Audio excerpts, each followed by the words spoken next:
Hello everyone, this is RaySpace. Recently I've been messing around with the stubby Starship Lander idea posted by Everyday Astronaut on Twitter, and I've been testing that here in Kerbal Space Program with Realism Overhaul and Real Solar System, and I'll ultimately do the full plan with that, going over to the moon and landing on the moon with it.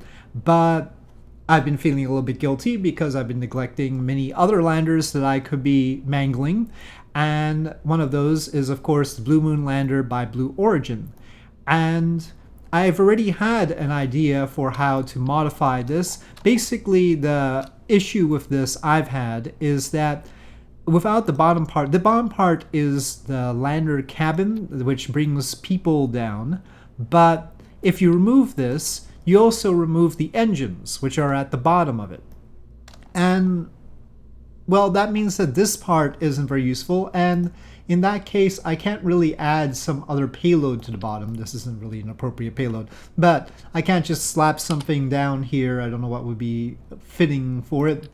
Gemini module? Anyway, something down here could be added and plopped on the moon, and then this could get back to orbit if and only if we have the engines on this. But if we have the engines on this, they have to be placed further out, of course, otherwise they'll be blasting the payload underneath it.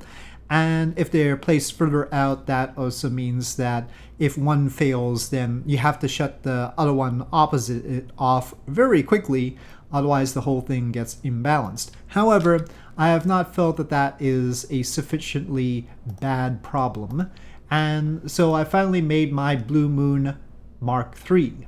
So this was Mark II. And so Blue Moon Mk3, this is the, I made the part because, I mean, I like ESAQuest's parts, this one that I just took off, but this required me making a special part. So I had to do the stupid leg animation. There it is, that took a bit. I just integrated the legs into the body. I decided not to make them separate as they are on ESAQuests. I'm not a modular person. That saves some performance because if it's all one part, it's easier. And so the upside of this is it can carry a payload. The downside is actually it ends up being too narrow for the cabin. You see this, if we retract the landing gear sort of clips in. If you're not worried about that, well, the engines are sort of blasting it too. The issue is that this has to be launchable on New Glenn, so everything has to fit inside the 7-meter fairing. And once you put the engines on the outside instead of at the center, then you risk clipping the we have to make everything a little bit tight, and so we can't have as big a cabin here.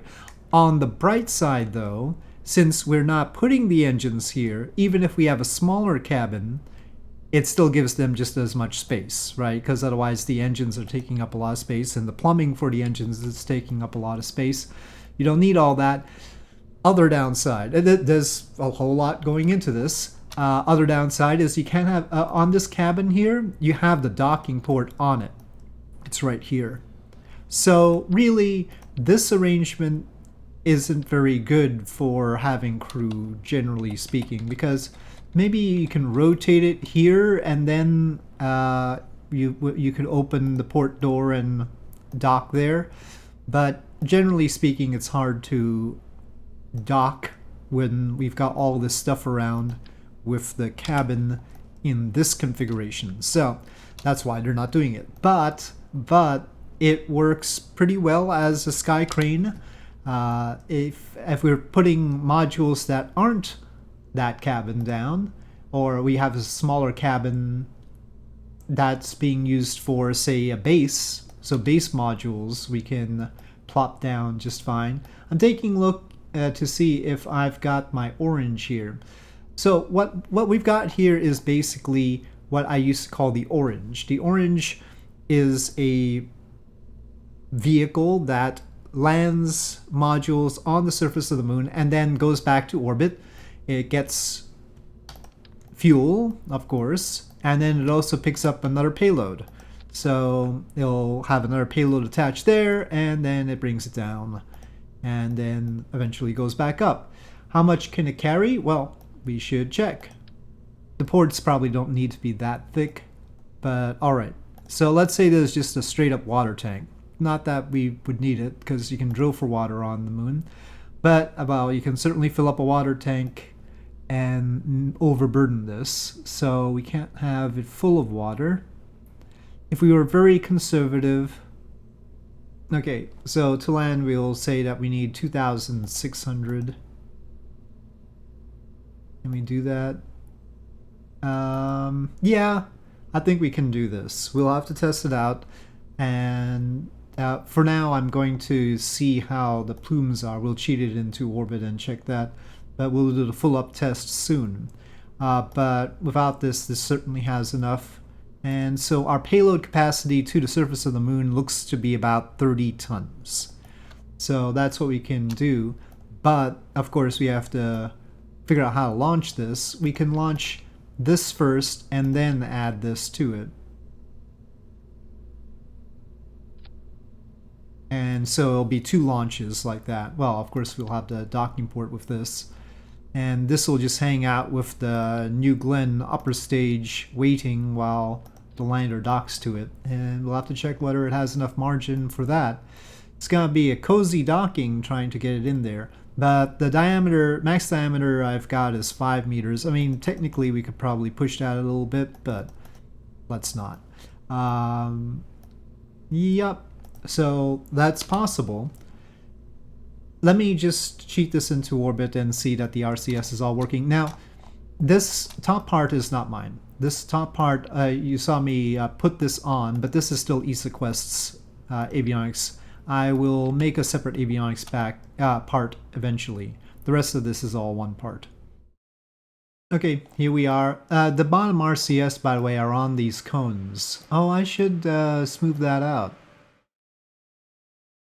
Oh, I should have had the auto smooth on. Apparently I didn't have it on those bits.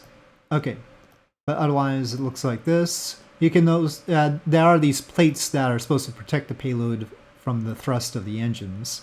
One good thing about this placement is that the engines are higher up, and so we won't have as much regolith problem. On the other hand, again, they're further out, so we have to shut off the opposite side if one fails, but also they're also tilted out by about 10 degrees. So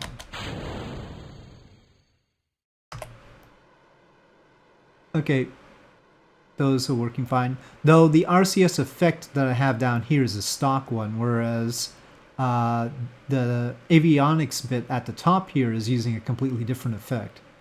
And those are really tiny thrusters though. I decided that these should look a little bit larger. Probably I should go with the waterfall ones. Is that really going from the right place? It looks a little bit offset. Okay, but prograde, and then we'll test the engines. Now the engines I think just have a stock plume on it, so I might have to fix that.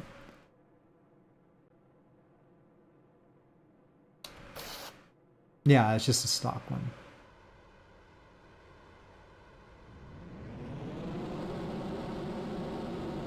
I don't mind a stock one, but it's certainly not a Hydrolox plume.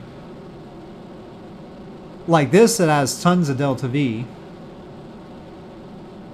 Of course, it should be carrying a payload. But alright, so basically that's the Blue Moon Mk3. I'm still using ESAQuest's instrument unit here.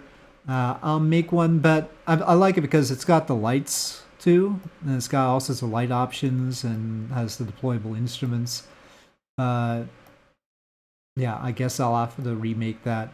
I don't see that there is any real difference, except maybe I can add more polygons if I do.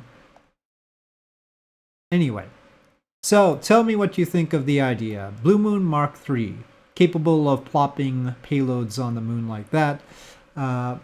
Otherwise, our payloads are going to have to... I mean, it can't really go back to orbit while leaving the payload on the ground, right? You can offload payloads like from the inside, like you've got some crates that you got to take out, great.